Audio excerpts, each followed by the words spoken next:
পড়লেন। তখন কালীয়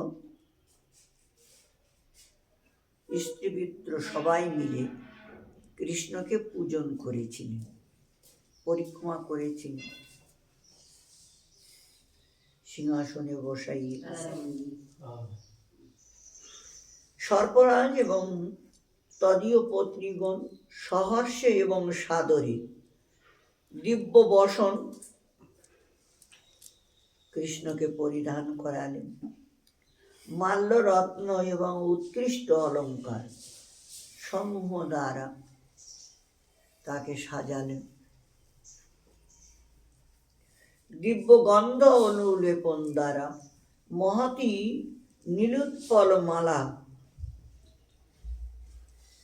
দ্বারা জগন্নাথকে পূজা এবং গরুড়ধ্বজকে প্রসন্ন করলেন। ওনার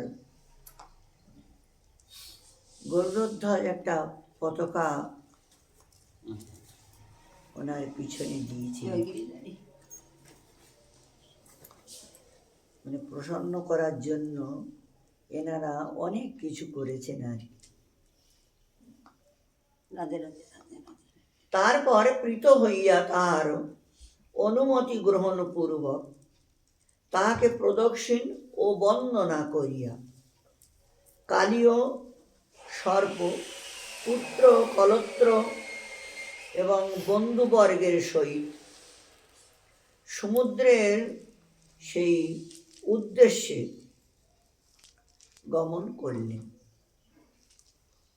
ভগবান শ্রীকৃষ্ণকে পূজন আদি করে কমলের মালা পরাই দিয়েছেন, গন্ধ অনুলেপন, দিব্য বস্ত্র অলঙ্কার সব দিব্য, দেবতার থেকে দেবতা লোক থেকে এনেছিল, তো সেইগুলো এখন ভগবান শ্রীকৃষ্ণকে দান করলেন।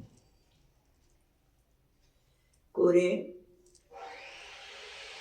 তারপরে ওনার পূজন সমাপ্ত করে প্রদক্ষিণ করলেন,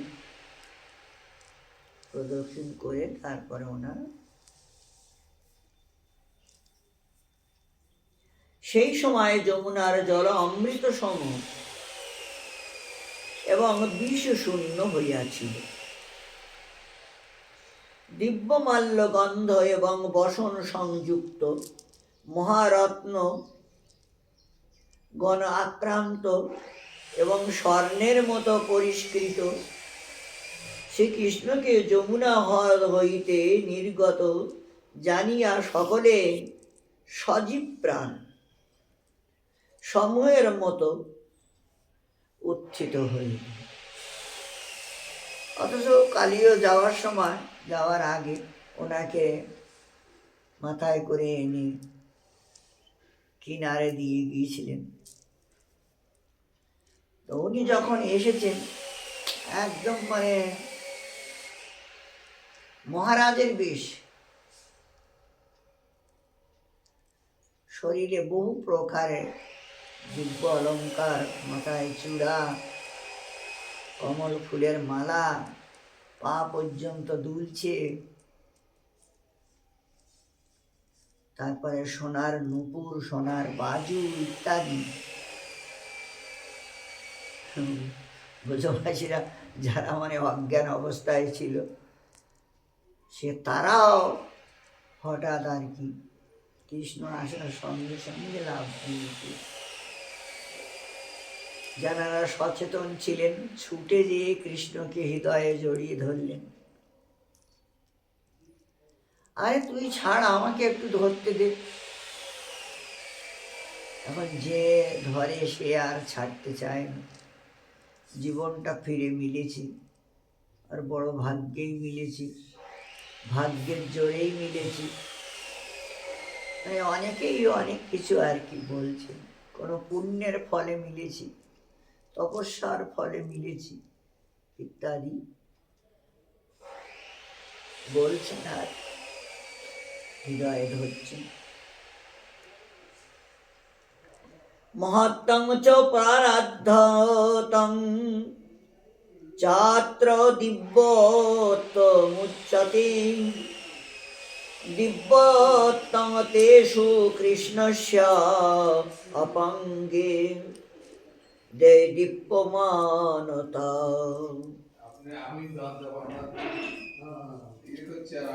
যার মহত্ব এবং শ্রেষ্ঠত্ব বা অমূলত্ব আছে তাহাকে দিব্য বস্তু বলে, কিন্তু এ স্থানে তাহাদের মধ্যে শ্রীকৃষ্ণের অঙ্গে যে বস্তু দেদীপ্যমান থাকে তাহার নাম হলো দিব্য বস্তু। অতএব এই সকল নিত্য বস্তু যমুনা হ্রদে বিদ্যমান ছিল। রত্নমণিহাতি হ্যাঁ, দিব্য বস্তু। কৃষ্ণের অঙ্গে যেগুলো থাকে সব দিব্য বস্তু। আর উনি হলেন দেবের দেব। দেবের দেবের কাছে তো দিব্য বস্তু থাকতেই হবে।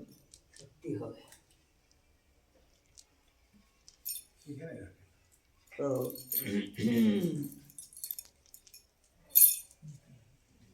যমুনায় বহু মূল্য আছে, বহু রত্ন আছে যমুনায়। কারণ যমুনা হলো রাধারানীর অংশ, আর কৃষ্ণের অর্ধাঙ্গিনী হয়েছে। উনি মানে যখন তখন যা কিছু দিতে পারেন, যা কিছু করতে পারেন। যেমন গোলকে যে নৌকা বিহার করেন, সেই নৌকাটাকে আবার এখানে বিহার করার জন্য আহ্বান করেছিলেন। যমুনা আবার ওই নৌকাটাকে খুব সুন্দর করে সাজিয়ে দিয়েছিলেন এই জগতের রত্ন দিয়ে। আমাদের ধাম বৃন্দাবন, তিনিও অনেক সামগ্রী আর কি দান করেছিলেন। যেমন ফুলের মালা, গুঞ্জামালা, বৈজয়ন্তী ইত্যাদি, মানে বনে যেগুলো হয় এগুলো দিয়ে উভয়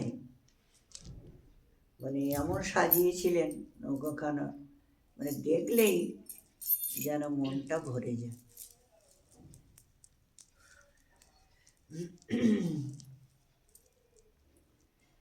তারপর নৌকাটা বড় বিচিত্র হয়। নৌকাকে যা বলে নৌকা তাই করে। ক্ষীণ হয়ে যা, তা ক্ষীণ হয়ে গেল। এই ওখান থেকে জল উঠছে, ওখানে ভেঙে গেল। এত সুন্দর, মানে দিব্য করতে পারে, অথচ ওর কাছে কিছু না, সবকে সব করতে পারে।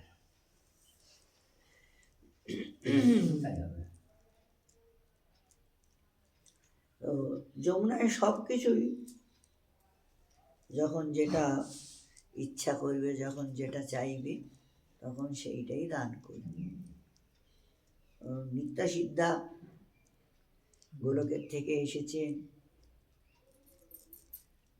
আর কৃষ্ণের স্ত্রী বলে কথা, কোনো বিষয়ে তাদের কাছে তো কম থাকা নয়, যখন যা চাই। অতোয়স্যা মুনি নিত্যানি স্থিতান্নারনুজা হ্রদে তেষু কৌস্তুভমান নাম্ন্য তুমনি কৃষ্ণে বিরাজতে নক্ষত্রেষু সদা পূর্ণচন্দ্রবত পূর্ব পর্বতে। এখানে কৌস্তুভ মুনির মালা পরিয়ে দিয়েছিলেন এই নাগের স্ত্রীরা স্বর্গের থেকে এনেছিল, সেই মালাটাও পরিয়ে দিয়েছেন। তারপরে চন্দ্রকান্ত মণি, সেই মণির মালা, সাপের মাথায় যে হয়, সাপের মাথায় যে মণি আছে ওগুলো দিয়ে গয়না বানানো যায় মনে না। করা যায় না। ওগুলো যেমন দেওয়ালের গায়ে লাগিয়ে রাখো, ফোকাস দিয়ে। মানে হ্যাঁ, তো ওর থেকেই আলো হয়ে থাকে। সাপ যখন খাবার খেতে যায় তো মণিটা মানে লেজ দিয়ে ও নিচে নামিয়ে নেয়, তারপরে ওটা ঢেকে রাখতে হবে, নাইলে কোনো জীব জানোয়ার ধরতে পারবে না। ওর জ্যোতিতে একদম আলো হয়ে যায়, আলো হয়ে থাকে, তো ওটা ওরা ঢেকে রেখে যায়, ঢেকে রেখে তারপরে খাবার শিকার করতে যায়। তালা মেরে এসছি, কে ধাক্কাচ্ছে? বাইরে তালা আছে, তো ভগবানন্দ বাবা এই জিনিসটাও এরকম, মানে আপনাকে ডাকছে। ও মণিটা এমনই ধরনের, মানে তুমি যেমন মনে করবে ও সেই রকম তোমাকে স্বরূপ দেখা। এই মণি মানে দিব্য মণি, আর এগুলো এরকম না, তুমি যেমন সেই রকম।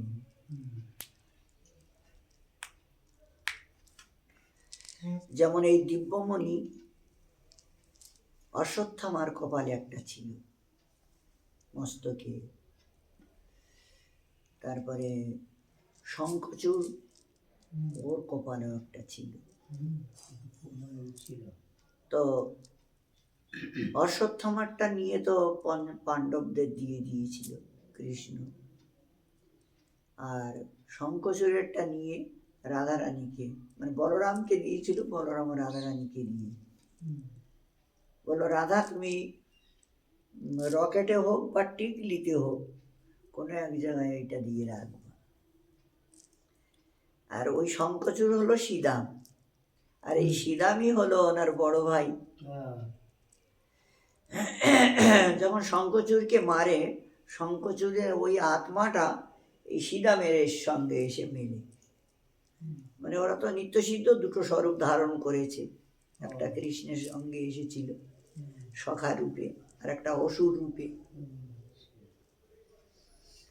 এরকম ধরনের অভিশাপ দিয়েছে সে রাধারানীকে। রাধারানী সঙ্গে সঙ্গে 3টে স্বরূপ ধারণ করে নিয়েছে। তো কামা রাধা ও সে আর কি ওইটা ইয়ে করছে, ওই অভিশাপটা ও ভোগ করছে।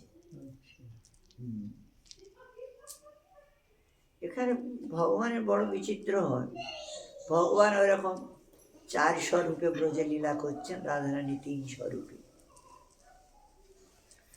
গোসাইরা, আমরা তো আগে একই ভাবতাম, কিন্তু গোসাইরা এটা আগে একই ভাবছি।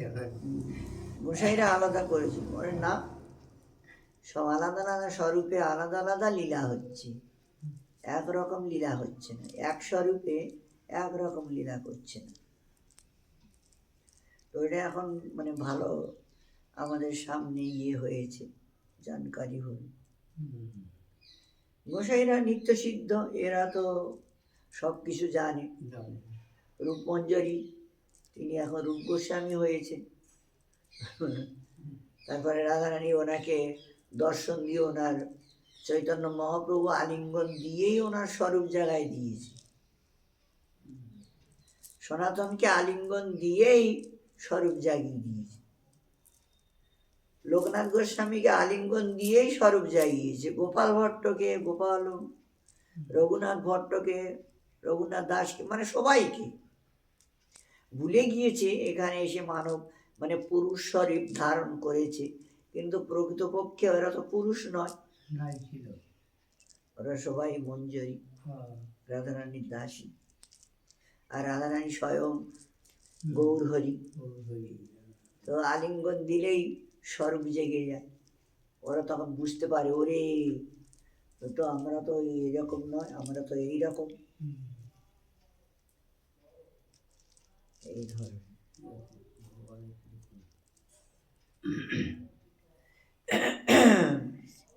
যাই হোক, ভগবান শ্রীকৃষ্ণ তার শরীরে যে সমস্ত বস্তুগুলো ধারণ করা হয়েছে, এই যে কালীয় নাগ তার স্ত্রীবর্গ সবাই মিলে ধারণ করা হয়েছে, এগুলো সব দিব্য বস্তু, মানে দেবতা লোকের থেকেই এই জিনিসগুলো আনা। আর কালীয় হ্রদে এগুলো ওরা রেখেছিল, তারপরে কৃষ্ণকে পেয়ে ওনাকে দান করেছে। যেমন একটা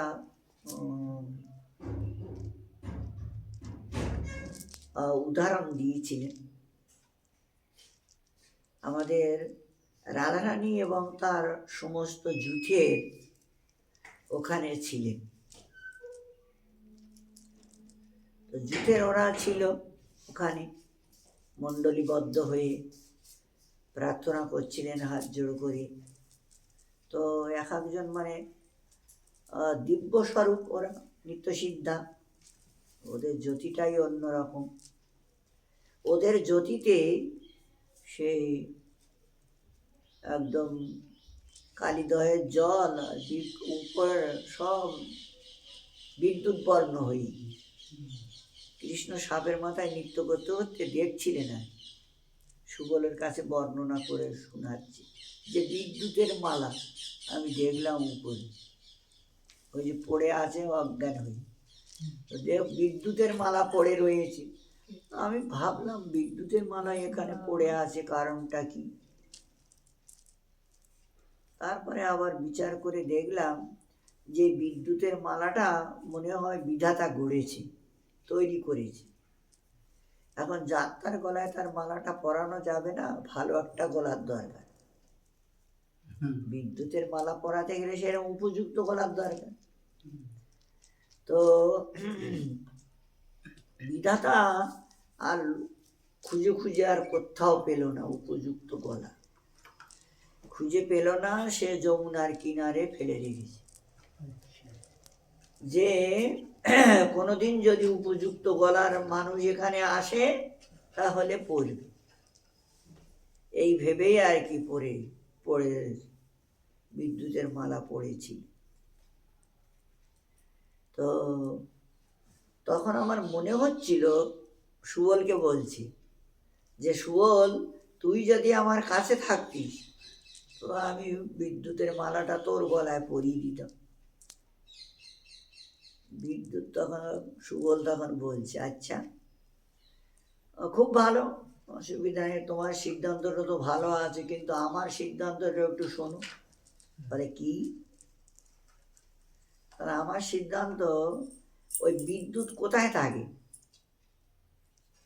বিদ্যুৎ আকাশে থাকে। বিদ্যুৎ আকাশে থাকে, তা বিদ্যুৎ যখন আকাশে চমকায় তখন কিরকম লাগে? খুব ভালো লাগে। কৃষ্ণ বলছে খুব ভালো লাগে। তা এখন যার ওই আকাশের মতো শরীর, বিদ্যুতের মালাটা তার গলায় পরালে তবে তো সৌন্দর্যটা আসবে, ভালো লাগে,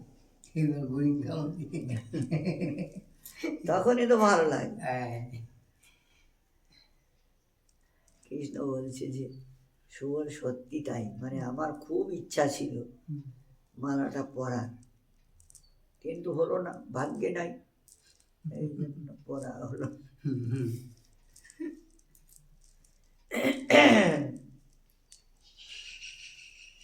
অতয়স্যা মুনি নিত্যানি স্থিতান্নরুণ জাহরদি তেষু কস্তুভ অনম্মতু মনি কৃষ্ণে বিরাজতে নক্ষত্রেষু সদা পূর্ণচন্দ্রবত সর্বপর্বতী। আচ্ছা, এটা আমরা মানে কৌস্তুভ মুনির মালা, ওনাকে দিব্য মালা দান করেছিলেন। শ্রীকৃষ্ণের শরীরে সর্বদা বিরাজ করিতেছে সেই মালা। জগন্নাথং চ যত প্রাহ তথা তং গরুড়ধ্বজং তত্রাশ্চর্যং নো চার্যং দ্বারাকায়ং হি বিশ্রুতম। জগন্নাথ গরুড়ধ্বজকে যাহা বলা হইয়াছিল তাহাই তথায় আশ্চর্য। দ্বারকাতেও সেই রূপ আশ্চর্য প্রসিদ্ধ নহে। মানে এখানে যেটা প্রসিদ্ধ হলো দেখা গেল এইটা কিন্তু দ্বারকাতেও নাই। কাদ্রপেয়স্য দেবাভ নানা শক্তি বিধায়িন অহবৎমাৎস রস সুরবৎম স্যাদিতি যুক্তা অগম্যতে। যুক্তা অবগম্যতে। দেবতুল্য বিবিধ শক্তিধারী গরুড়ের আকাশই তাহার গমন পথ, ইহা যুক্তি দ্বারা অবগত হওয়া যাইতেছে। অন্যাত্তু জীব পীড়ায় তত কথং কৃষ্ণ সম্মতম। অন্য পথ দিয়া গমন করিলে জীবগণের পীড়া হয়, অতএব সেই পথ কিরূপে শ্রীকৃষ্ণের সম্মত হইতে পারে। গরুড় যেমন আকাশে মানে যেমন হেলিকপ্টার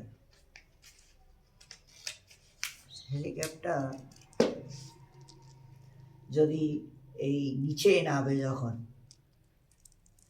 তো পাখাটার এমন হাওয়া, প্রচণ্ড সে সেখানকার অন্য কোনো কিছু থাকলে সব উড়ি চলে যাবে, উড়ে চলে যাবে। হ্যাঁ ছাতা পাতা পুঁতি ধুলা এটা সেটা। বাইকে নিয়েছিলাম ঝড়ের মতো কথা। বলছেন যে গরুর মহারাজ ওই রকম যখন ওড়ে তখন মানে শরীরের ভারটা করতে যে মানে এমন ভাবে পাখার ঝাপটা মারে।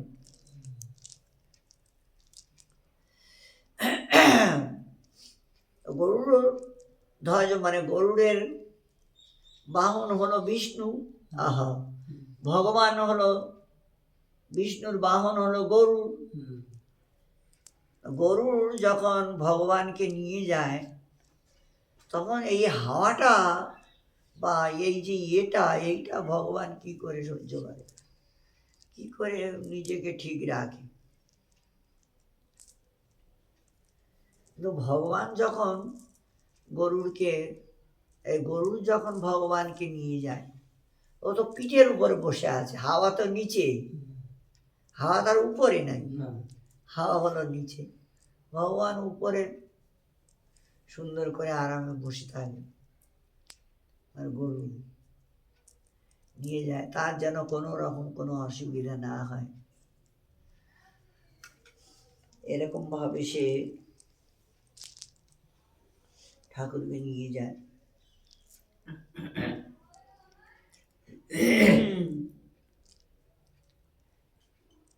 কৃষ্ণ শ্লাঘান্যেন অহ বেশস্য কালীয় অহ এন উপহারত অকস্মাৎ দর্শনং যদ তন্নাগালি পরিবারত তস্মাৎ কৃষ্ণং হ্রদা আদিত্যাদুক্তং যুক্তং প্রকাশতে ইতি। কালীয় সর্ব উপহার প্রদান করিলে শ্রীকৃষ্ণের বেশভূষা মলিন হয় নাই। এই কারণে নাগ সমূহের পরিবারবর্গ মধ্যে অকস্মাৎ শ্রীকৃষ্ণের দর্শন ঘটিয়াছিল। এই হেতু কৃষ্ণকে হ্রদ হইতে নির্গত জানিয়া ইত্যাদি বাক্য যুক্তিযুক্ত আর রূপেই শোভা পাইতেছে। এখন ব্রজবাসীরা বলা বলি করছেন যে কৃষ্ণ হরাদের লাভ দিয়ে পড়ল, লাভ দিয়ে পড়ল। আচ্ছা, কেউ যদি জলে লাভ দিয়ে পড়ে তো কাপড় সব ভিজে হবে না? ভিজে যাবে কিনা? গয়না আদি যা কিছু থাকবে সব তো ভিজে শরীরের সঙ্গে লেগে যাবে। কিন্তু কৃষ্ণ মানে এমন ভাবে উঠে আসলো, তার কোনো কিছু মলিনত্ব দেখা যাচ্ছে না, মানে এমন একটা স্বরূপে উঠে এসেছে, কোনো কিছু মলিনতা দেখা যাচ্ছে না। বড় আশ্চর্য, সবাই মানে অবাক হয়ে গেলেন, যেটা কি করে সম্ভব। তো হ্যাঁ, অনেকেই বলছেন সত্যি তো, কথাটা তো যুক্তিযুক্তই, জলে নামলে তো ভিজবেই। ও, এখনো ভিজলো না, ভিজে নাই, এটা কিরকম? তন্নির্বর্ণনে বিশেষস্তু বর্ণতে কলাহলস্তরিত আহা বিবসঙ্গ চর্যা কম্পস্খলদ বচনতা প্রবদ শ্রুতা চ বিক্ষয়াদি তৃপ্তি পরিহানিরিতি ব্রজাস্থা সৌখ্যেয়োপি দুঃখম আগমন প্রতিলভ্য কৃষ্ণম। শ্রীকৃষ্ণের দর্শন হইলে বিশেষ ভাব বর্ণিত হইতেছে। কলাহল তরিত পদে গমন, অঙ্গ শৈথিল্য, কম্পন বচন স্খলন, অশ্রু জলপাত এবং দর্শনাদি বিষয়ে তৃপ্তিকর। এইরূপে ব্রজবাসী জনগণ শ্রীকৃষ্ণকে লাভ করিয়া সুখের সময়ও দুঃখ প্রাপ্ত হইয়াছিল। কৃষ্ণ ঘুরে এসেছে, তখন তো সুখের সময়, সুখ বটে, তখন দুঃখটা কেন? আগত অয়মিতি কেবলম মুদা স্ফূর্তি পুট্টিরভ বদ ব্রজোকশম হন্ত যেন নবপূর্ণ বা পুনঃ কিঞ্চিদঞ্চিত উমাবাপশক্ততাম।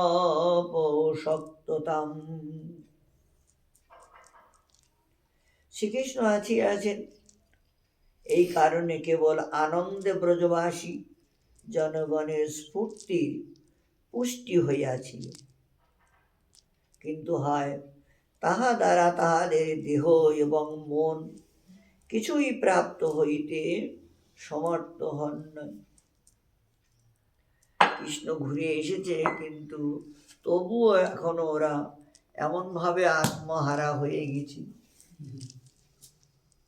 যে এখনো পর্যন্ত ওরা সঠিকভাবে ঘুরে আসেনি। মানে সেই রকম, মানে সব কিছু অবাক লাগছে আর কি, সব কিছুই অবাক, অবাক ধরে। বিশ্বাস করতে পারছে না। হ্যাঁ, বিশ্বাস করতে পারে না।